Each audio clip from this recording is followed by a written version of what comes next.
4 ನಿಮಿಷ petrol diesel ಬಗ್ಗೆ ಮಾತಾಡ್ತೀನಿ. ಅದಾದ ನಂತರ CP ಸಾಹೇಬರು ಒಂದು 2 ನಿಮಿಷ ಮಾತಾಡ್ತೀನಿ. ಅಷ್ಟೇ ಸಿಂಪಲ್. ಓಕೆ, ಎಲ್ಲರಿಗೂ ನಮಸ್ಕಾರ. ನಮ್ಮ ಬೆಳಗಾವಿ ಜಿಲ್ಲೆನಲ್ಲಿ, ಬೆಳಗಾವಿ ನಗರದಲ್ಲಿ LPGಗೆ ಸಂಬಂಧಪಟ್ಟ ವಿಚಾರಗಳ ಬಗ್ಗೆ ನಾವಿವತ್ತು ಮಾಧ್ಯಮ ಗೋಷ್ಠಿ ಮಾಡಬೇಕು, ಪತ್ರಕರ್ತರನ್ನು ನಾವು ಆಹ್ವಾನಿಸ್ಕೊಂಡಿದ್ದೀವಿ. ನಮ್ಮ ಬೆಳಗಾವಿ ಜಿಲ್ಲೆನಲ್ಲಿ ಪ್ರತಿ ದಿವಸ ಡೊಮೆಸ್ಟಿಕ್ LPG ಸಿಲಿಂಡರ್ ಕನ್ಸಂಪ್ಷನ್ ಸರಿಸುಮಾರು ಒಂದು 20,000 ಇಂದ 25,000 ಸಿಲಿಂಡರ್ಸ್ ಇರ್ತವೆ. ಸಾಧಾರಣವಾಗಿ ಇದು ಪರಿಸ್ಥಿತಿ. ಈಗಿನ ಪರಿಸ್ಥಿತಿನಲ್ಲಿನೂ ನಾವು ದಿನಕ್ಕೆ 20,000 ಸಿಲಿಂಡರ್ಸ್ ಕೊಡಲಿಕ್ಕೆ ನಮಗೆ ಕೆಪಾಸಿಟಿ ಇದೆ. ನಮ್ಮ 3 ಮೇಜರ್ ಕಂಪನೀಸ್, ನಮ್ಮ oil manufacturing companies BPCL, HPCL, IOCL, ಇವರ ಕಡೆ ಆ LPG ಕೊರತೆ ಇಲ್ಲ. ಇದು ಯಾಕೆ ನಾವು ಹಿಂಗೆ ಹೇಳ್ತಾ ಇದೀವಿ ಅಂದ್ರೆ, ಕಮರ್ಷಿಯಲ್ LPG ಸಿಲಿಂಡರ್ ಅಲ್ಲಿ ಪ್ರತಿ ದಿವಸ ನಮಗೆ 1,600 ಸಿಲಿಂಡರ್ ಬೇಕಾಗುತ್ತದೆ. ಇದು ದೊಡ್ಡ ಸಿಲಿಂಡರ್ ಇರುತ್ತದೆ, 19.2 kg ಸಿಲಿಂಡರ್ ಇರುತ್ತೆ. ಈ ಸಿಲಿಂಡರ್ ಅಲ್ಲಿ ಸರ್ಕಾರ ಮಟ್ಟದಿಂದ ಸ್ವಲ್ಪ ರೇಷನಿಂಗ್ ಮಾಡಬೇಕು, ನೋಡ್ಕೊಂಡು ಇದರದ್ದು ಬಳಕೆ ಮಾಡ್ಬೇಕಂತ ಹೇಳಿದ ನಂತರ 1600 ಸಿಲಿಂಡರ್ಗಳ ಪೈಕಿ ಸದ್ಯಕ್ಕೆ ನಾವು 600 ಇಂದ 700 ಸಿಲಿಂಡರ್ ಕೊಡ್ಲಿಕ್ಕೆ ಆಗ್ತಾ ಇದೆ. ಇದು ಯಾರಿಗೆ ಕೊಡಬೇಕು, ಹೆಂಗ್ ಕೊಡಬೇಕಂತ ವಿಚಾರ ಬಂದಾಗ ನಮ್ಮ ಕೇಂದ್ರ ಸರ್ಕಾರದಿಂದ ಹಾಗೂ ರಾಜ್ಯ ಸರ್ಕಾರದಿಂದ ನಮಗೆ ಒಂದು ಡೈರೆಕ್ಷನ್ಸ್ನು ಅವರು ಇಶ್ಯೂ ಮಾಡಿದ್ದಾರೆ. ಇಲ್ಲಿರುವಂತ ಎಲ್ಲ priority institutions, education, health, other governmental, non governmental priority ಇನ್ಸ್ಟಿಟ್ಯೂಷನ್ಸ್ಗೆ ನೀವು ಆದ್ಯತೆ ಕೊಟ್ಟು ಅವರಿಗೆ ಕಮರ್ಷಿಯಲ್ LPG ಸಿಲಿಂಡರ್ಸ್ ಶೇಕಡಾವಾರು ಇಷ್ಟು ನೀವು ಅವರಿಗೆ ಕೊಡಬಹುದು ಅಂತ ಹೇಳಿದ್ದಾರೆ.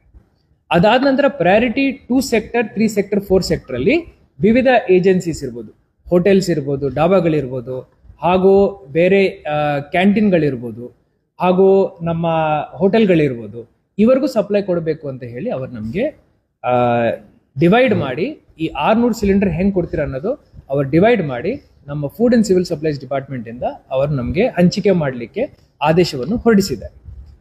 ನಾವು ಹಿಂದಿನ ಒಂದು ವಾರದಿಂದ IOCL ಜೊತೆ, BPCL ಜೊತೆ, HPCL ಜೊತೆ, ಹಾಗೂ ಎಲ್ಲ ಸ್ಟೇಕ್ ಹೋಲ್ಡರ್ಸ್ ಜೊತೆ, ನಮ್ಮ ಹೋಟೆಲ್ಸ್ ಇರ್ಬೋದು, ಡಾಬಾಗಳಿರ್ಬೋದು, ನಮ್ಮ LPG ಸಿಲಿಂಡರ್ ಡಿಸ್ಟ್ರಿಬ್ಯೂಟರ್ಸ್ ಇರ್ಬೋದು, ಅವರೆಲ್ಲರನ್ನೂ ಕೂರಿಸ್ಕೊಂಡು ಸಾಕಷ್ಟು ಚರ್ಚೆ ಮಾಡಿ ಒಂದು ಸಮಿತಿ ರಚನೆ ಮಾಡಿದ್ದೀವಿ. ಈ ಸಮಿತಿನಲ್ಲಿ ನಮ್ಮ deputy director food and civil supplies ಅವರು, ಅವ್ರ ಜೊತೆ ಈ ಬೇರೆ ಬೇರೆ ಸ್ಟೇಕ್ ಹೋಲ್ಡರ್ಸು ಇದ್ದಾರೆ ಆ ಕಮಿಟಿನಲ್ಲಿ. ಉದಾಹರಣೆಗೆ ನಮ್ಮ ಅಜಯ್ ಪಾಯ್ರ್ ಅವರು, ಹೋಟೆಲ್ ಅಸೋಸಿಯೇಷನ್ ಪ್ರೆಸಿಡೆಂಟ್, ಅವರು ಅದರಲ್ಲಿ ಸಮಿತಿನಲ್ಲಿದ್ದಾರೆ. ಹಾಗೂ ಬೇರೆ ಎಲ್ಲ ನಮ್ಮ IOCL, BPCL ಅವರ ಹೆಡ್ಸ್ ಇದ್ದಾರೆ ಅದರಲ್ಲಿ. ಜೊತೆಯಲ್ಲಿ ಡಿಸ್ಟ್ರಿಬ್ಯೂಟರ್ಸು ಆ ಸಮಿತಿನಲ್ಲಿ ಇದ್ದಾರೆ. ಎಲ್ಲಿ ಡಿಮಾಂಡ್ ಬರ್ತಾ ಇದೆ, ಈ ಸಮಿತಿದಿಂದ ಅವರು ನಿರ್ಧಾರ ಮಾಡಿ ಸೆಲ್ಫ್ ರೆಗ್ಯುಲೇಟರಿ ಕಮಿಟಿ ನನ್ನ ಗಮನಕ್ಕೆ ತಂದು ಅವರು ಫೈನಲಿ ಆ ಸಿಲಿಂಡರ್ಸ್ ಪ್ರತಿ ದಿವಸ 600 ಇಶ್ಯೂ ಮಾಡ್ತಾ ಇದ್ದಾರೆ. ಇದರಿಂದ ಏನಾಗಿದೆ, ಯಾವುದೇ ಕಮರ್ಷಿಯಲ್ ಸಿಲಿಂಡರ್ ಅಲ್ಲಿ ನಮಗೆ ಕೊರತೆ ಸದ್ಯಕ್ಕೆ ಕಾಣ್ತಾ ಇಲ್ಲ. ಎಲ್ಲ ಕಡೆ ಕಮರ್ಷಿಯಲ್ ಯೂನಿಟ್ಸ್ ರನ್ ಆಗ್ತಾ ಇದ್ದಾವೆ. ಕ್ಯಾಂಟೀನ್ಗಳಿರ್ಬೋದು, ಸರ್ಕಾರಿ ಆಸ್ಪತ್ರೆಗಳಿರ್ಬೋದು, ಎಲ್ಲ ಕಡೆ ನಾವು ಕಮರ್ಷಿಯಲ್ LPGನೂ ಕೊಡಲಿಕ್ಕೆ ಸಾಧ್ಯವಾಗ್ತಾ ಇದೆ. ಇದನ್ನು ಹೊರತುಪಡಿಸಿ ನಮ್ಮ ನಗರದಲ್ಲಿ ಸರಿಸುಮಾರು 35,000 ಪೈಪ್ಡ್ ನ್ಯಾಚುರಲ್ ಗ್ಯಾಸ್ ಕನೆಕ್ಷನ್ಸ್ ಇದ್ದಾವೆ. PNG ಕನೆಕ್ಷನ್ ಇದ್ದಾಗ ಆ ಕನೆಕ್ಷನ್ ಮುಖಾಂತರ ಡೈರೆಕ್ಟ್ಲಿ ನಾವು ಅವರಿಗೆ ಗ್ಯಾಸ್ ಸಪ್ಲೈ ಮಾಡ್ತೀವಿ.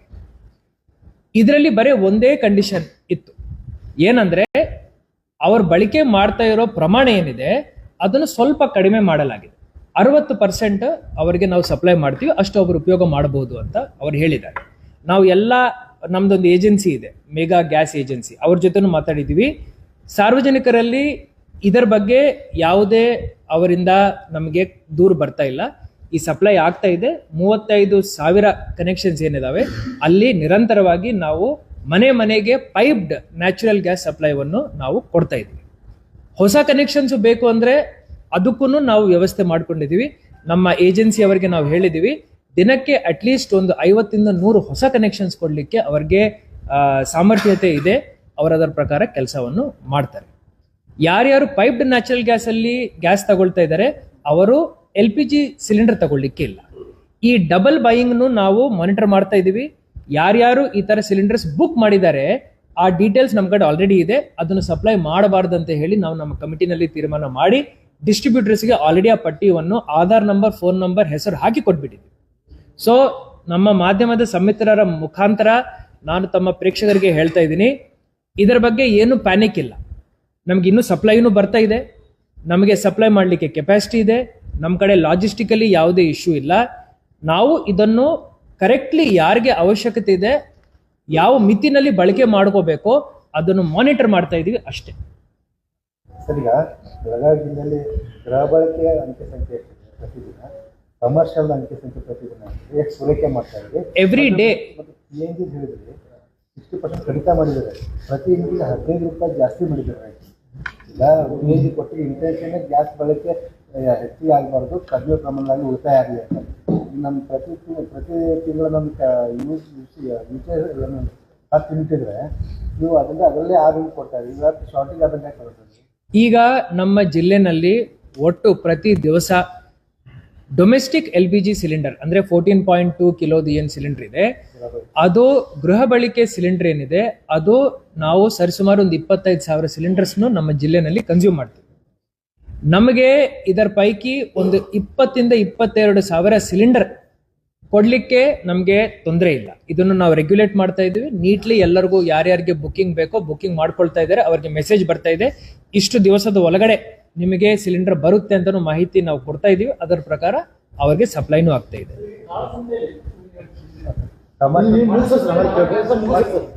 ಈಗ ಕಮರ್ಷಿಯಲ್ ಸಿಲಿಂಡರ್ಸ್ ಪ್ರತಿ ದಿವಸ ಬಳಕೆ 1600.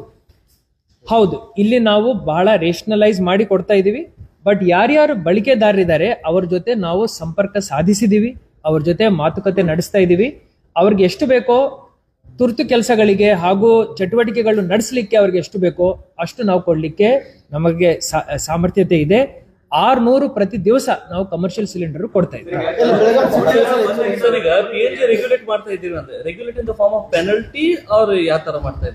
ಬೇಸಿಕಲಿ ನಾವು ಏನ್ ಹೇಳ್ತಾ ಇದೀವಿ ಅಂದ್ರೆ all PNG connections are metered connections. ಎಷ್ಟು ಸಪ್ಲೈ ಹೋಗುತ್ತೆ, ಎಷ್ಟು ಬರುತ್ತೆ ನಮಗೆ ಗೊತ್ತಿರುತ್ತದೆ. ಅದನ್ನು ನಾವು ಲಿಮಿಟ್ ಮಾಡ್ತೇವೆ.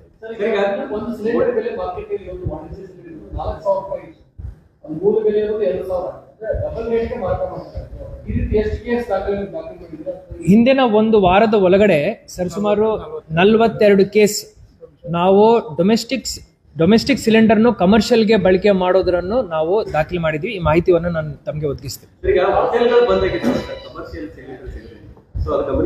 ಇದು ಗಮನಕ್ಕಿದೆ. ನಾವು ಸರಿಸುಮಾರು 3 ಸತಿ ನಾವು ಹಿಂದಿನ ಒಂದು ವಾರದಲ್ಲಿ ಹೋಟೆಲಿಯರ್ಸ್ ಜೊತೆ ಮೀಟಿಂಗ್ ಮಾಡಿದೀವಿ.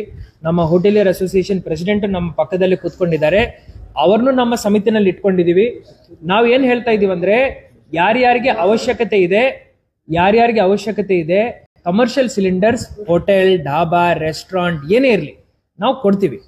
ನಮ್ಮ ಸಮಿತಿ ಮುಖಾಂತರ DD food and civil supplies ಹಾಗೂ ನಮ್ಮ ಅಸೋಸಿಯೇಷನ್ ಮುಖಾಂತರನು ತಾವು ನಮಗೆ ಅಪ್ರೋಚ್ ಆಗ್ಬೋದು. ಅದರ ಪ್ರಕಾರ ನಾವು ಕೋಟಾ ಇಟ್ಕೊಂಡು ನಾವು ರಿಲೀಸ್ ಮಾಡ್ತೀವಿ.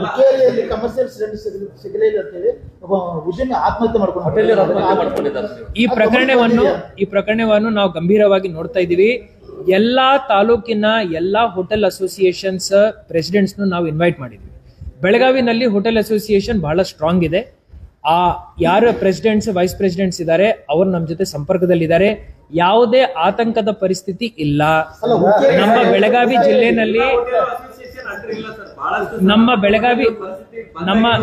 ಬೆಳಗಾವಿ ಜಿಲ್ಲೆನಲ್ಲಿ ಇರುವಂತ ಎಲ್ಲ ವಾಣಿಜ್ಯ ಕನೆಕ್ಷನ್ಸ್ ಏನೇನಿದಾವೆ ಅವರೆಲ್ಲರಿಗೂ ನಾವು ನಮ್ಮ ಕಮಿಟಿ ಅಧೀನದಲ್ಲಿ ತಗೊಂಡು ಅವರಿಗೆ ಹೆಲ್ಪ್ ಮಾಡಲಿಕ್ಕೆ 100% ಸಹಾಯ ಶಕ್ತಿ ಪ್ರಯಾಸ ಸೊ ಬೆಳಗಾವಿ ಪ್ರಕರಣದಲ್ಲಿ ಆತ್ಮಹತ್ಯೆ ಮಾಡ್ಕೊಂಡಂತ ಹೋಟೆಲ್ ಉದ್ಯಮಿದ್ದಾರೆ. ಆತ 11 ಲಕ್ಷ ರೂಪಾಯಿ ಲೋನ್ ಅವ್ನು ಕಮರ್ಷಿಯಲ್ ಸಿಲಿಂಡರ್ ಸಿಗದಿರೋ ಕಾರಣಕ್ಕಾಗಿ ಅವ್ನು ಹೋಟೆಲ್ ರನ್ ಮಾಡೋಕ್ಕಾಗಲ್ಲ. ಲಾಸ್ ಆಯ್ತು. ಎವ್ರಿ ಡೇ ಕಮಿಟ್ಮೆಂಟ್ ಅವನಿಗೆ ಫುಲ್ಫಿಲ್ ಮಾಡೋಕ್ಕಾಗುತ್ತೆ ಅನ್ನೋದು ಬೈಲಾದ ಆತ್ಮಹತ್ಯೆ. ನಾನು ಇಡೀ ಜಿಲ್ಲೆದು ನಾನು ಸಿಚುವೇಶನ್ ಹೇಳಿದೆ. ನಾನು ಒಂದೇ ತಮ್ಮ ಮುಖಾಂತರ ಎಲ್ಲರಿಗೂ ಮನವಿ ಮಾಡ್ಕೊಳ್ತಾ ಇದ್ದೆ, ಯಾವುದೇ ಆತಂಕದ ಪರಿಸ್ಥಿತಿ ಇಲ್ಲ. ಜಿಲ್ಲಾಡಳಿತ ಹಾಗೂ ಎಲ್ಲ ಸ್ಟೇಕ್ ಹೋಲ್ಡರ್ಸ್, ಅಸೋಸಿಯೇಷನ್ಸ್ ಇರ್ಬೋದು, ಇಲ್ಲದಿರ್ಬೋದು, ನಾವು ನಿಮ್ಮ ಜೊತೆ ಇದ್ದೀವಿ. ಏನೇ ಇಶ್ಯೂ ಇದೆ ಅಂದ್ರೆ ತಾವು ನಮ್ಮ ಗಮನಕ್ಕೆ ತಗೊಂಡ್ ಬನ್ನಿ, ತಹಶೀಲ್ದಾರ್ ಗಮನಕ್ಕೆ ತಗೊಂಡ್ ಬನ್ನಿ, ಇನ್ಸ್ಪೆಕ್ಟರ್ ಗಮನಕ್ಕೆ ತಗೊಂಡ್ ಬನ್ನಿ, ನಾವು ಸ್ಪಂದಿಸ್ತೀವಿ. ನಮ್ಮ ಕಡೆ ಸ್ಟಾಕ್ ಇದೆ, ಯಾವುದೇ ತೊಂದರೆ ಇಲ್ಲ. ತಾವು ಯಾವುದೇ ಈ ತರ ಆಕ್ಷನ್ಸ್ ತಗೋಬಾರ್ದಂತ ಹೇಳಿ ನಾನು ಮತ್ತೆ ಮನವಿ ಮಾಡ್ತೀನಿ. See, this is a crisis that is beyond our country's borders. So I, as